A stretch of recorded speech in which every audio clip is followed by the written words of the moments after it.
Actually, the one thing about Absence was that the song is so long and so difficult that it took me an entire week to mix that, to just get it together in sections, and they're extremely complicated, difficult pieces. Is that the one that's over 100 tracks? It's- Which one is over? There's one that was over 100 tracks, right? That are over 100 tracks. I'd say 5 or 6 are over 100 tracks. Yeah. Like I got to Propulsion, it was like, hey, only 70 tracks. Okay, so how does a song get to 100 tracks? Excellent question.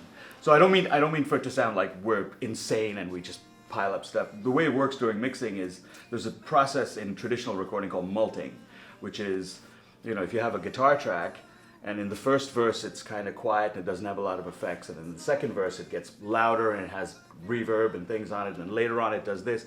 It's much easier to take that and create another track where you make those changes so that when that second part comes in, it comes in exactly the way it should. It'll come in louder with more effects, and rather than trying to change it on the fly.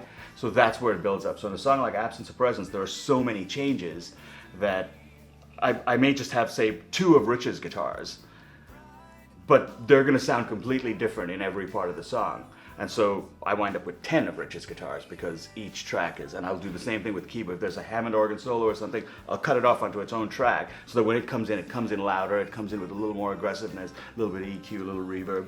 And that's kind of where the build-up happens. So, I've got David Ragsdale only played one part, but I've got him split up onto 7 or 8 tracks just so that I have each section worked out and all the blends and things worked out. So that's how it piles up.